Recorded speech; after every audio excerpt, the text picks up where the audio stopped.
Bom, essa história começa quando eu tinha entre 7 a 8 anos de idade.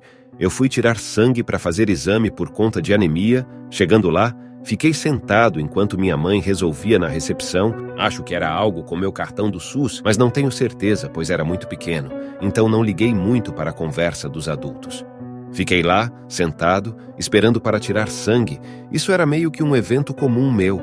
Sempre tive imunidade fraca, doenças e alergias. A cadeira era um pouco alta, e eu muito pequeno, meus pés ficavam balançando.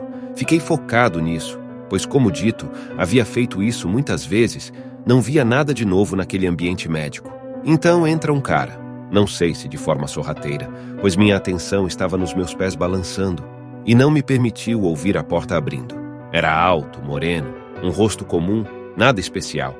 O diferencial era um jaleco cinza escuro. Eu sabia que todos os médicos usavam branco. Estranhei, mas fiquei quieto. Eu era bastante tímido para falar alguma coisa. Esse homem foi direto nos aparatos na mesa. Ele pegou algo e amarrou no meu braço. Ele não parecia nervoso, parecia apressado. Então ele falou meu nome e disse: "Olá, esperei muito tempo por isso."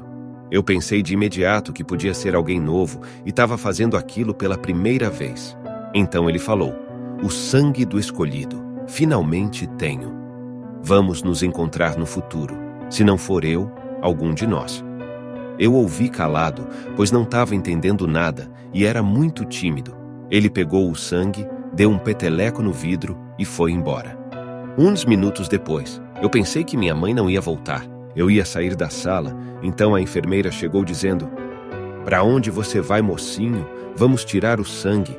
Com uma voz ameaçadora, pensando hoje sobre isso, a forma com que a enfermeira falou comigo, eu diria que eles se ajudaram. Mas naquele tempo eu não entendi nada. Falei que um homem tinha tirado e a enfermeira disse que não trabalha nenhum homem na parte de sangue. Ela reparou que já existia uma marca onde tira sangue no braço e tirou meu sangue um pouco mais para o lado, aproximo do mesmo lugar. Aí fomos embora e nunca mais vi o tal homem de jaleco cinza escuro.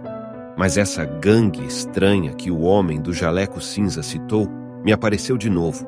Talvez conte para vocês numa outra oportunidade.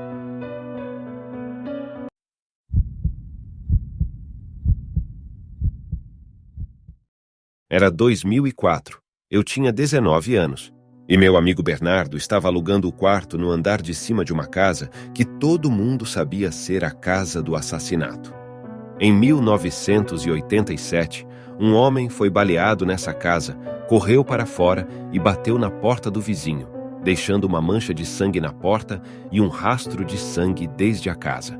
Os homens pegaram seus restos e os jogaram em um reservatório. Então, sim, essa era, digamos, um dos segredos obscuros de uma cidadezinha. Bernardo estava morando lá há alguns meses, e eu costumava ir lá na maioria das noites depois do meu trabalho, pois eu entregava pizzas. Fazíamos o que jovens de 19 anos fazem, tentávamos conseguir cerveja. Curiosamente, geralmente apenas relaxávamos com o que tínhamos. Colocávamos música e jogávamos rummy. Eu sei, uma vida noturna agitada, certo? Mas ele nunca se sentiu desconfortável na casa, nunca acreditou na história de casa assombrada. Apesar disso, ele nunca foi ao porão, assim como ninguém, exceto o dono. Um verão, numa noite de junho, estávamos todos na casa de nosso amigo Todd, que era mais velho, mas um cara legal que não se importava de ter um bando de adolescentes por lá. Então, estávamos lá, eu, Bernardo, uma garota chamada Alice e Carol. No entanto, todos estávamos sem dinheiro na época, e Todd tinha alguns outros amigos da idade dele por lá que não estávamos a fim de ficar perto. Bernardo sugeriu que fôssemos para sua casa e decidíssemos o que fazer naquela noite.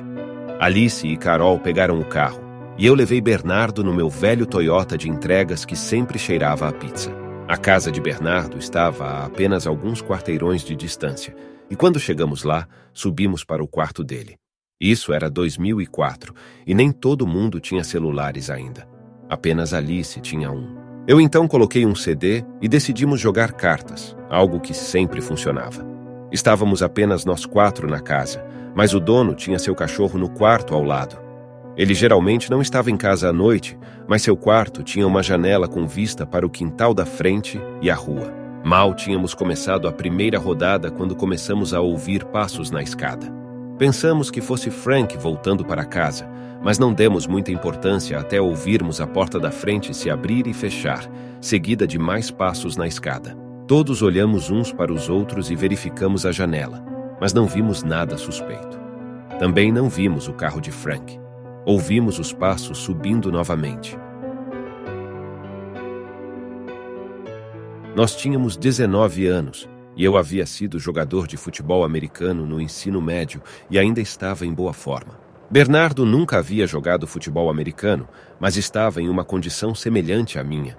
Basicamente, poderíamos nos virar em uma briga se necessário, mas geralmente podíamos apenas intimidar as pessoas para recuarem. Era cerca de meia-noite e descemos as escadas. Alice e Carol ficaram no quarto. Estávamos empolgados, prontos para expulsar qualquer pessoa bêbada ou drogada que tivesse entrado por acaso. No entanto, não vimos ninguém, e nada parecia fora do lugar.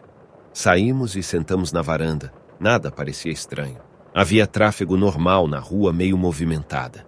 Mas comecei a sentir que algo estava errado. Algo estava estranho. Vi coisas no quintal dianteiro que pareciam estar se movendo, sombras rápidas. No começo, pensei que fosse cansaço, que meus olhos estavam me enganando, até que Bernardo me perguntou se eu também estava vendo as sombras se movendo. Eu perguntei a ele: "Você também está vendo isso, né?"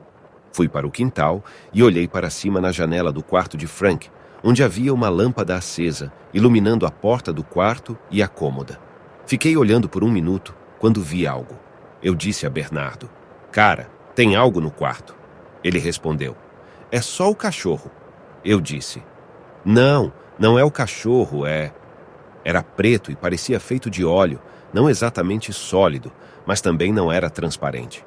Ele se moveu da janela para a cômoda e depois para a porta, e em seguida simplesmente desapareceu.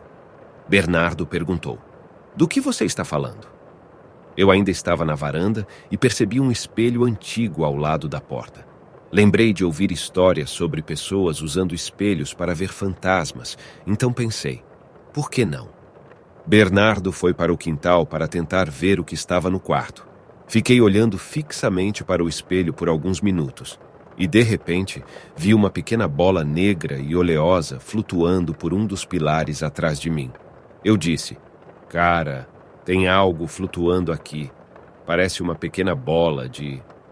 A bola desapareceu da vista do espelho e reapareceu atrás de mim, agora muito maior, uma massa negra e oleosa. Eu não conseguia mais ver o quintal. Não conseguia mais ver Bernardo por um momento. Tudo o que eu conseguia ver era eu mesmo, a varanda e aquela coisa se aproximando por trás de mim. Então, senti isso. Dedos feitos de gelo penetraram nos meus ombros e me puxaram para trás. É uma sensação impossível de descrever, mas toda vez que penso nisso, consigo sentir um pouco. Eu corri para longe do espelho e disse: "Algo passou por mim. Algo que aquela coisa, ela me pegou e me puxou para trás." Eu estava completamente perturbado nesse ponto. E Bernardo também estava assustado. Corremos para o posto de gasolina na rua para ligar para Alice do orelhão e fazer ela e a Carol pegar minhas chaves e apenas sair daquela casa. Alice nos perguntou onde estávamos, pois nos ouviu subindo as escadas, mas nunca entramos. Eu disse: "Explicarei depois. Apenas pegue minhas chaves e nos encontre lá fora, perto dos carros." Eu contei a eles o que aconteceu e o que eu vi, e não sei se elas acreditaram ou não, mas tudo o que eu sabia era que estava aterrorizado após aquele incidente. Nunca mais voltei àquela casa, e Bernardo se mudou pouco tempo depois.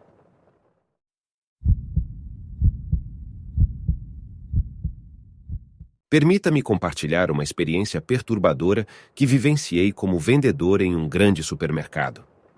Certa noite, após o encerramento do turno, fiquei responsável por arrumar as prateleiras e garantir que tudo estivesse organizado para o dia seguinte.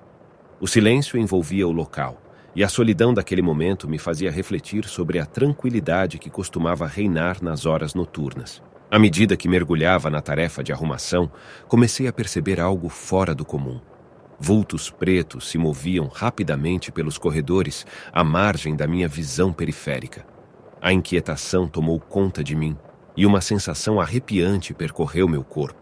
Tentei atribuir essas visões a uma mera ilusão ou cansaço, mas a presença persistente dos vultos tornou-se inegável. O som de vozes sussurrantes pairava no ar, ecoando pelos corredores vazios do supermercado. As palavras eram ininteligíveis, mas o tom carregado de mistério e urgência era inconfundível. Ouvir aquelas vozes desconhecidas me deixou apreensivo e com um sentimento de intrusão em um espaço que deveria estar vazio. Enquanto meu coração batia acelerado, decidi investigar a origem desses fenômenos inexplicáveis. Percorri os corredores com cautela, cada passo ecoando no silêncio. Por mais que tentasse encontrar alguma explicação racional, a atmosfera sobrenatural que pairava no ar desafiava minha compreensão. À medida que me aproximava dos locais onde os vultos pareciam se manifestar, a sensação de presença se intensificava. Sombras dançavam nas prateleiras, movendo-se graciosamente como se tivessem vida própria. Minha mente ficou atormentada com questionamentos sobre o que poderia estar causando aquela estranha manifestação.